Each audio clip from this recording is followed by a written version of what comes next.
हर्षु राज का मेरे पास एक सवाल आया था, क्या आप खुश हो अपनी लाइफ के अंदर, अपनी लाइफ में आप खुश हो। ये मैंने Q&A किया था इंस्टाग्राम पे, तो कुछ सवालों के जवाब मैंने दे दिए थे वहाँ पे, कुछ के मैं नहीं दे पाया, कुछ के नहीं, मैं बहुत सारे सवालों के जवाब नहीं दे पाया। और मुझे लगा कि जिन सवालों के ऊपर मुझे वीडियो बना के देने चाहिए, मैं स्टोरी टेलिंग में आप सबके लिए लेके आ गया हूँ। और जो भी इस चैनल पर अगर रैंडमली आया है, तो इस चैनल के ऊपर या तो पोइट्री की बातें होती है, स्टोरी टेलिंग होती है, और व्लॉगिंग बस मैं कह देता हूँ, कर नहीं पाता। आई होप जैसे भी इस पे वीडियोस अपलोड हो देख लीजिएगा। और बहुत सारा प्यार, फेस्टिवल जा चुका है, होली जा चुका, तो हैप्पी होली मेरी तरफ से आप सबको, सॉरी बी लेट। क्या तुम खुश हो अपनी लाइफ के अंदर? मैं इसका एक रिप्लाई करना चाहता हूँ अपनी तरीके से। हर उम्र पे एक स्टेज आती है, और हर स्टेज पे एक मोड़ आता है, और हर मोड़ पे एक अलग कहानी घटती है, और एक अलग कहानी के अंदर अलग किरदार आप लोगों की ज़िंदगी के अंदर आते हैं। और वो किरदार नेगेटिव होते हैं, पॉजिटिव होते हैं, और एक होते हैं कि वो बस हैं, फ़र्क ही नहीं पड़ता।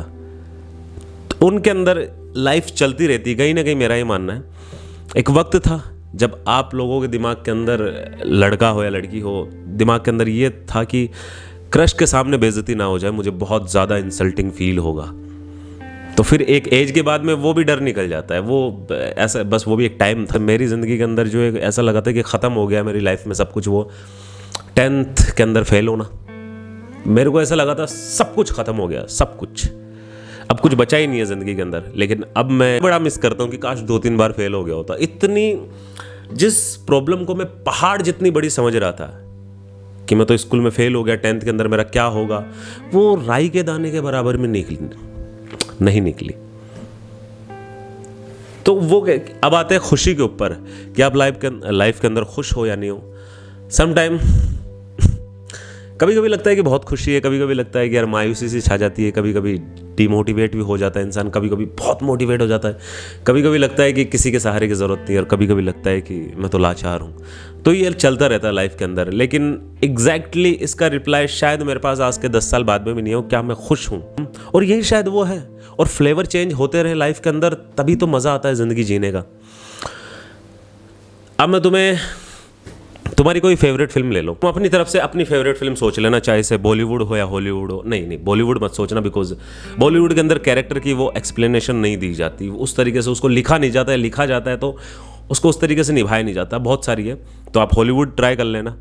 हॉलीवुड के अंदर मेरी भी बहुत सारी फेवरेट फिल्म है, like the pursuit of happiness हो गई, शॉशैंक रिडेम्पशन हो गई। लेकिन जो मेरी पर्सनल फेवरेट है, जिसका मैं यहाँ पे भी एक्सप्लेनेशन देने वाला हूँ, कि अभी जस्ट मैं जिस सवाल का रिप्लाई कर रहा हूँ, क्या आप अपनी लाइफ में खुश हो? खुश तो बैटमैन भी नहीं था, रियल में नहीं था खुश। पूरी ज़िंदगी कोई भी ऐसा कैरेक्टर धरती पे हुआ ही नहीं जो पूरे टाइम पे खुश रहे। अगर एक तुम्हें किसी की याद भी हल्की सी मायूस कर दे रही है, तो मेरे ख्याल से तुम पूरी तरीके से खुश तो नहीं हो। मुझे इसका आंसर इसी तरीके से देना था, क्या तुम लाइफ के अंदर खुश हो? पूरी तरीके से नहीं, पूरी तरीके से कोई खुश नहीं है। इनफैक्ट जिसको, मेरे को ऐसा लग रहा है, अगर कोई खुशियाँ बनाने की फैक्ट्री भी लगा ले, कि डब्बे के अंदर पैक होकर मिठाई नहीं दी जाती, उसके अंदर खुशियाँ दी जाती है, खुशियाँ बांटी जाती है, तो मेरे ख्याल से जो उसका ओनर होगा ना, जो मालिक होगा, वो भी कहीं ना कहीं दुखी होगा। वो इस चीज़ से दुखी हो जाएगा, शायद खुशियाँ उस लेवल पे बिक नहीं रही यार, प्रॉफिट नहीं हो पा रहा उसमें इतना।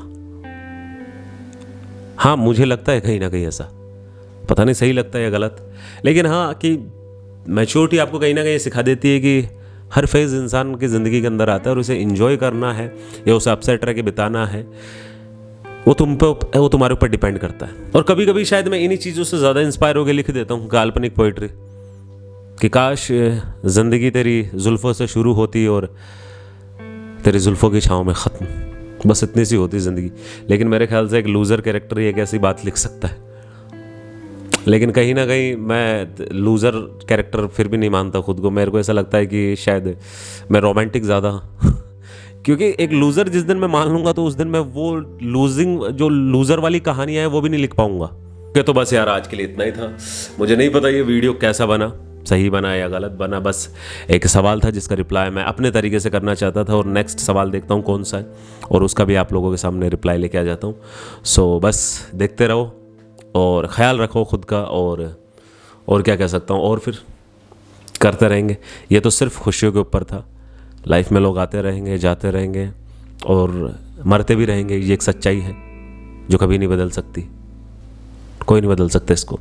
तो जो लोग छोड़ के नहीं जाएंगे वो दुनिया से अलविदा कह जाएंगे। फिर भी उनके बिना, टेबल लिखा था ना, एक लिखी थी कि ज़िंदगी में इंसान की औकात सिर्फ इतनी सी है, कफन के नीचे हर लाश नंगी है। और पता नहीं ये ज़िंदगी का कौन सा नियम है कि अपनों को भी ज़िंदा रहना पड़ता है अपनों के जाने के बाद। और ख्याल रखो अपना और अपनी फैमिली का, क्योंकि कोई और रखने नहीं आएगा। चलता हूँ, बाय, फिनिश।